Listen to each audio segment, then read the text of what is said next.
भारतीय त्योहारों में से एक प्रमुख त्योहार है मकर संक्रांति।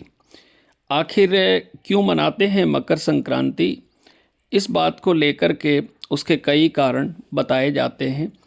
जैसे सूर्य देव जो है वो शनि देव से मिलने के लिए आज ही के दिन गए थे और वहाँ उन्होंने खिचड़ी खाई थी। इस तरह पिता पुत्र का मिलन हुआ था, क्योंकि सूर्य धनु राशि से निकल करके मकर में जाते हैं और मकर के स्वामी शनि होते हैं। इसलिए मकर राशि को शनि का घर माना जाता है। वस्तुतः मकर संक्रांति में सूर्य धनु राशि से निकलकर मकर में पहुंचते हैं। एक दूसरी कहानी भी है कि आज ही के दिन गंगा जी भागीरथी जी के पीछे पीछे चलते चलते कपिल मुनि के आश्रम से होती हुई सागर में जाके विलीन हुई थीं और उनका ये सागर से मिलन मकर संक्रांति के रूप में मनाया जाता है।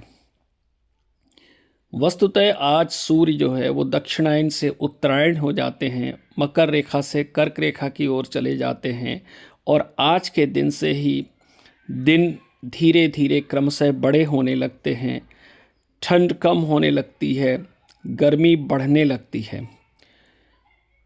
एक मान्यता है कि मकर संक्रांति को देवताओं के दिन की शुरुआत भी माना जाता है और ये माना जाता है कि ये देवताओं की सुबह हुई है, इसलिए उसे एक उत्सव के रूप में मनाया जाता है।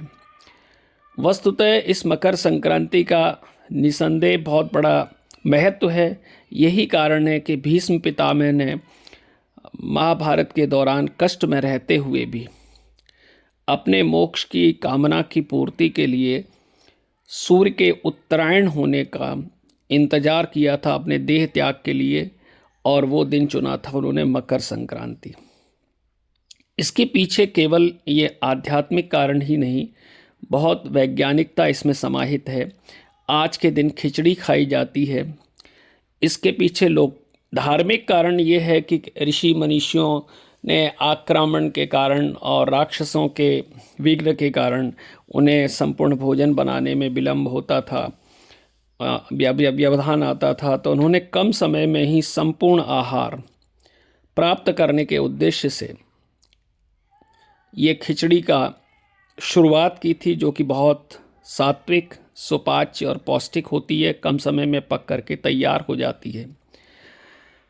आज ही के दिन तिल गुड़ के लड्डू खाए जाते हैं, पतंग उड़ाई जाती हैं। इन सब के पीछे भी बहुत बड़ा वैज्ञानिक कारण है, क्योंकि अभी तक हम ठंड में सूर्य का स्पान कम था, तो विटामिन डी और कैल्शियम की शरीर में जो कमी हो जाती है उसे तिल और गुड़ के द्वारा पूरा किया जाता है।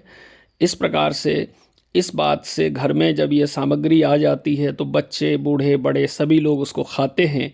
तो इस प्रकार से हमारे शरीर में जो विटामिन डी और कैल्शियम की कमी थी उसकी पूर्ति होने लगती है। पतंग प्रतीक होती है कि आज के दिन से हम एक नए जीवन की शुरुआत करें, और ऊंचाइयों को, शिखर को प्राप्त करने के लिए जो पतंग उड़ाई जाती है वो इसी बात का प्रतीक होती है कि विभिन्न रंगों की पतंगों से आकाश भर जाता है।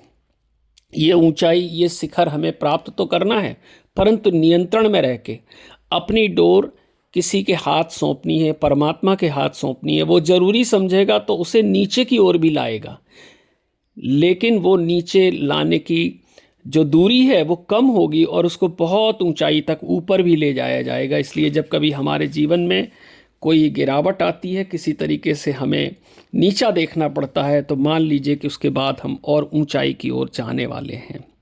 यूँ तो ये संपूर्ण भारत में मनाए जाने वाला त्यौहार है मकर संक्रांति, और अलग अलग नामों से जाना जाता है।